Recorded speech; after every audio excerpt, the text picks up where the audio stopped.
কোথায় যাচ্ছে? কোথায় যাচ্ছ তুমি? তো যাচ্ছে ফার্স্ট টাইম ঘুরতে। সেটা কোথায় আগে আমরা জানাচ্ছি। জয় মা গঙ্গা এই বলেই হাওড়া ব্রিজের ওপর থেকে আমরা পৌঁছে যাই হাওড়া রেলওয়ে স্টেশনের ভেতর।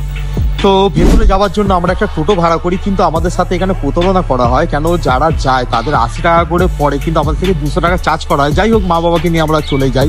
আর তার সাথে একটা নতুন অভিজ্ঞতা আমার হয়, কি সুন্দর লাগে সকালবেলা হাওড়া স্টেশনটাকে দেখতে। এই করতে করতে ছেলের সাথে আমি খেলতে শুরু করি। আর ছেলে তো আমার ভাবছে বাবা কেন আমাকে বেরু করতে নিয়ে যাচ্ছে না, কিন্তু আমার ছেলেটা কি বা জানে যে সেদিনকে কপালটা আমাদের এতটাই খারাপ ছিল। ট্রেন আমাদের ছিল 3 ঘন্টা আসতে নেই, মানে 11টা। আর এই অপেক্ষা শুধুমাত্র আমার একা ছিল না, ছিল স্টেশনে থাকা প্রত্যেকটা লোকে কখন ট্রেন আসবে। আর আলটিমেটলি যখন ট্রেন এলো, তারপরে কি ঘটনাটা ঘটলো সেটা জানাবো। তো চ্যানেলটি সাবস্ক্রাইব করুন, না জানবেন কি করে কি হয়েছিল। একটা গান আছে না, ধরো হয় শক্ত হাতে, আর এখানেই বাবা গুটি পায়ে এগিয়ে ওঠে ট্রেনের মধ্যে, আর বাবাকেই ফলো করতে করতে বাকি যাত্রীগণরাও লাইন দেয় দীঘাতে যাওয়ার জন্য। আলটিমেটলি এই যে কুলিটাকে দেখছেন, এটা হচ্ছে আমি। হ্যাঁ, যাই হোক, বাবা এখানে ছেলেকে আদর করতে করতে ভাবে আমরা যাবো কবে, 1 2 3 8 4। এটাই ছিল আমাদের বসার জায়গার পাশে লাগেজকে নিয়ে বাবা এখানে কি করে না, বাবা এখানে মুড়ি চানাচুর সকালবেলা চেবাতে শুরু করে। যাই হোক, আমার ওয়াইফ এখানে দেখে জল, অ্যাকচুয়ালি জল দেখছিল না, দেখছিল যে বিগত 3 ঘন্টা ধরে যে ওয়েটটা হচ্ছিল আমাদের দীঘায় আসার জন্য, যেখানে ট্রেন আমাদের লেট ছিল, সেই তৃষ্ণাটা কি আমাদের জলেতে মেটানো যাবে? না না না, এখানে কি হয় সবাই চলে যায়, বাট আমরা কখন যাব?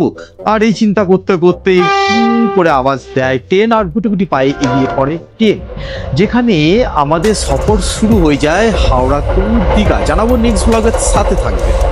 আমরা শেয়ার করতে চলেছি একটা খুব মজাদার ঘটনা, যেটা হয়েছিল ট্রেনের ভেতরে। অ্যাকচুয়ালি আমি এবং আমার ছেলে দুজনে মিলে চোর পুলিশ খেলছিলাম।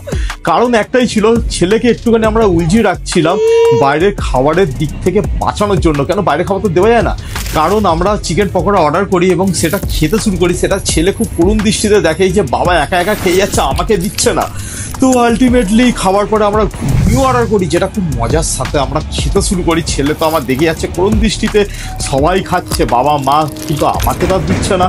কী বা করা যায়, বাইরের খাবার তো দেওয়া যায় না বলুন। যাই হোক, ছেলে আলটিমেটলি এখানে কান্নাকাটি শুরু করে খাবার দিচ্ছিলাম না বলে। তো নিজের খাবার খেয়ে ছেলে শান্ত হয়, আর সেটা দেখে আমি একটু রিল্যাক্স ফিল করি। আর রিল্যাক্সের চক্করে যে কখন ঘুমিয়ে পড়ি তা আমি জানতেই পারি না। তো ট্রেন এসে পৌঁছায় আর আমার ঘুম ফট করে ভাঙে। তো আমি রিয়েলাইজ করি তো আমি তো দীঘায় পৌঁছে গেছি। তো দীঘাতে এসে আমরা কি করলাম, কোথায় থাকলাম, সব জানাবো নেক্সট ব্লগে। তো সাথে থাকবেন।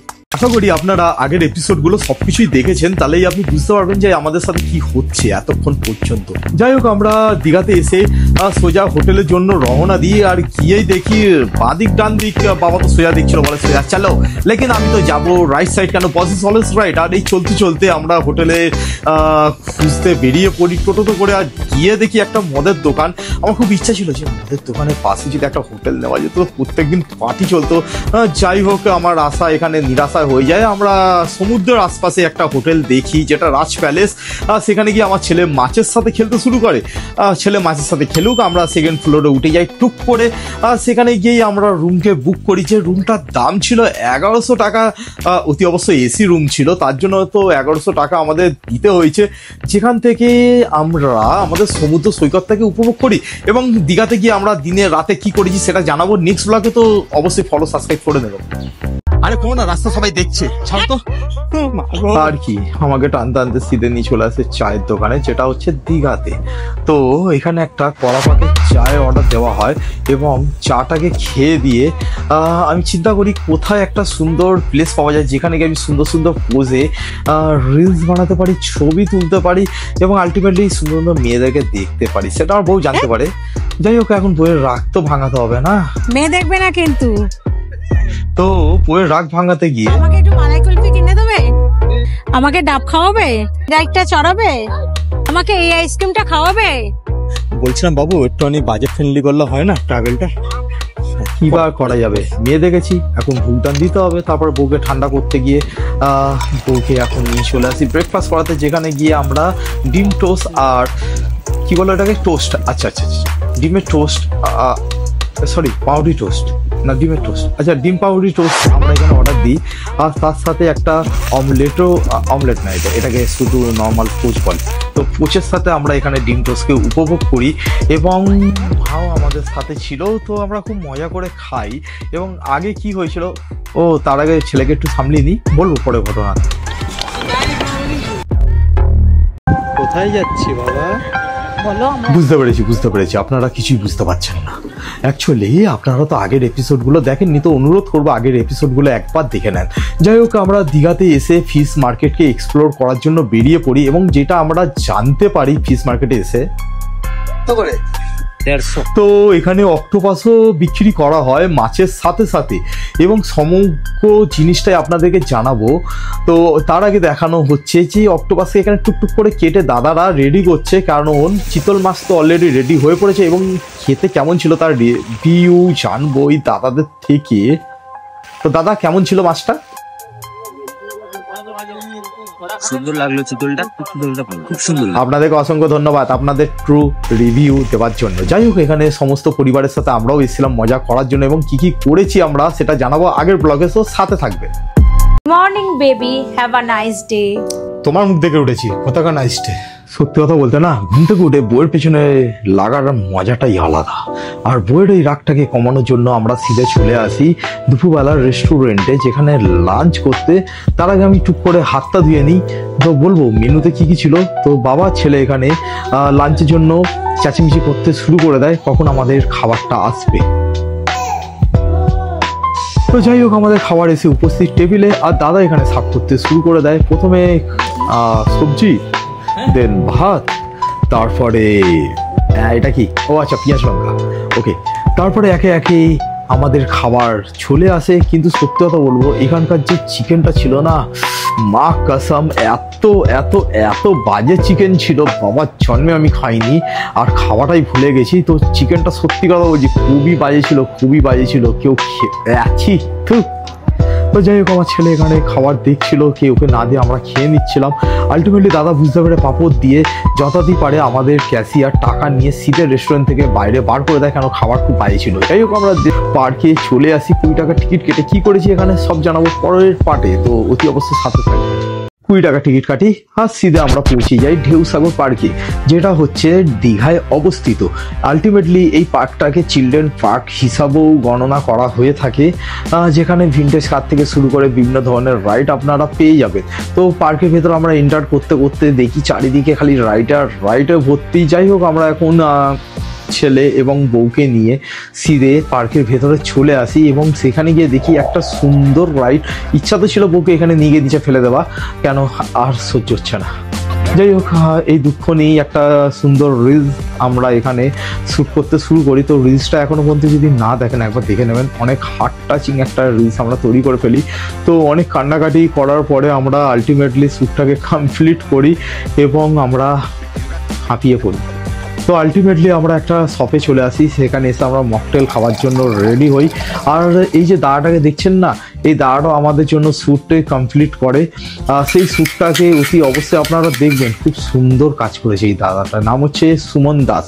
ওকে, আলটিমেটলি আমরা এখানে মকটেলটাকে এনজয় করতে শুরু করি। দাদা আমাদের জন্য মকটেলটাকে সার্ভ করে, আর টু বি অনেস্ট বলছি এই মকটেলটা সত্যিকারে খুবই ভালো ছিল। তো আলটিমেটলি আমরা এখানে অনেক এনজয় করি এবং কি করলাম সারাটা দিন এবং দীঘাতে গিয়ে কি কি করেছি সেগুলো আগের এপিসোডে আমরা আপলোড করেছি, তো আপনারা দয়া করে সেটাও দেখে নেবেন। ছেলেকে তো ধরলেও না, কিছুই করলে না, সবই তো আমি করলাম। এবার ছেলেকে ধরো, একা একা আমার সিঁড়িতে উঠেও যাচ্ছে। সত্যি বলতে সেই সুপার কোথায়, ইচ্ছা তো ছিল ফেলে দেবার। এখন সমুদ্রের পাড়ে যাচ্ছি। তো আলটিমেটলি আমরা এখন বেরিয়ে পড়ছি ফিশ মার্কেটকে এক্সপ্লোর করার জন্য। ও সরি, আমরা তো আগের এপিসোডে ফিশ মার্কেটকে এক্সপ্লোর করে ফেলেছি। তো এখন পর্যন্ত যদি সেই এপিসোডটা না দেখেন তো একবার রিকোয়েস্ট করবো দেখে নেন। যাই হোক, আমরা এখন মেন মার্কেটের মধ্যে চলে আসি। সেখানে গিয়ে আমরা দেখি যে সাধারণ মানুষেরা কিভাবে নিজেদের জীবনটাকে সংগ্রাম করছে বাঁচার জন্য। তো ছেলে এখানে পাপড় কিনে টানাঘেরা করুক, ততক্ষণ পর্যন্ত আমরা মেন মার্কেটে ঢুকে পড়ি। আর সেখানে গিয়ে দেখতে পাই কি সুন্দরভাবে ছোট ছোট শামুককে দিয়ে বড় বড় খেলনা এখানে এখানে বানিয়ে ফেলেছে এবং সেটা দেখতে অসাধারণ। হয়তো আমি নিজের চোখে না দেখলে সেটা বিশ্বাস করতে পারতাম না, এবং সেটা দেখার জন্য একটা চশমা লাগবে। তো চশমা দেখে বুঝতে পারি এখানে দিনের রাতে সবসময় চশমাই বিক্রি হয়। তো ওই ভাল্লুকটাকে দেখে আমরা সিধে ব্যাগ মার্কেটের দিকে চলে আসি এবং ব্যাগ মার্কেটটাকে দেখতে গিয়ে আমরা মেন মার্কেটকে এক্সপ্লোর করে ফেলি। যাই হোক, আমরা এখন হোটেলের দিকে রওনা দিই এবং রাত্রিবেলা আমরা খাওয়ার জন্য হাজি বিরিয়ানিতে চলে আসি। সেখানে গিয়ে এই লোকটা খেয়েছে, কোন লোকটা? আরে যে লোকটা সেই দীঘার স্ট্রিট ল্যাম্পের পাশে সেই চা আলাদা। হ্যাঁ, সেখানে গিয়েই আমি বুঝতে পারি জীবনে প্রথম সেই সত্য ঘটনাটা, যে কিছু মানুষ খাবার জন্য বাঁচে আর কিছু মানুষ বাঁচার জন্য খায়। রাস্তায় চলতে চলতে একটা রেস্টুরেন্ট দেখতে পাই, ভাবলাম একটা ফুড ব্লগই করে দিই আপনাদের জন্য। তো হাজি বিরিয়ানিতে আমরা সিধা ঢুকে পড়ি। তো এর সাথে রায়তা দিয়েছে। আর এই প্লেটটার দাম কত তাই না? 30 টাকা। ওকে, আর ফুল নিলে 300 টাকা আর হাফ নিলে 150 টাকা, যেটা হয়েছে তোমার দীঘাতে আছে। আজকে খেয়ে আমরা বলবো কি কেমন খেয়েছে। কি করছো? এই খেয়ে দেখছি কেমন লাগছে। যেটা ছিল 150 টাকাতে হাফ বিরিয়ানি আর 300 টাকাতে ফুল বিরিয়ানি, যেটা খেতে সত্যিকারই খুব ভালোই ছিল। কিন্তু এই লোকটা খেয়েছে, কোন লোকটা? আরে যে লোকটা সেই দীঘার স্ট্রিট ল্যাম্পের পাশে সেই চা আলাদা। অ্যাকচুয়ালি সত্যি কথা বলতে সেদিনকে খাবারটা না ঠিক মুখে উঠছিল না, কেন সেদিনকে ব্লগ করতে গিয়ে যেটা আমি উপলব্ধ করি যে পৃথিবীতে কিছু মানুষ আছে খাওয়ার জন্য বাঁচে আর কিছু মানুষ আছে যে না সত্যিকারে বাঁচার জন্য খায়। আমি তো দীঘায় এসে খুব খুশি, কেন আমার ছেলেকে দেখাতে পারি সেই দুর্লভ বস্তুটি যাকে আমরা চড়ুই পাখি নামে জেনে থাকি, যা আর কলকাতায় দেখা যায় না। বাবা বলে দাও আমাদের দীঘা এতখানি পর্যন্ত, আবার পরে আসবো। সবাইকে টাটা করে দাও। সত্যি বলতে মন একটুখানি খারাপ, কেন এখন আমরা বাড়ি ফেরার পথে। তো আলটিমেটলি দীঘার বাসে বসে এখন আমরা বাড়ি ফিরছি আর ভাবছি জীবনের এই সফরটার মধ্যে পেছনে আমি অনেক জিনিস ফেলে এসেছি। সেটা হচ্ছে কিছু মানুষ, হয়তো সেই মানুষগুলোকে আমার পিছনে ফেলে আসা ঠিক ছিল না। তো সেই সফর আমাকে অনেক কিছু শেখায়। আমি চাই সেই মানুষের মধ্যে আবার ফিরে যাই।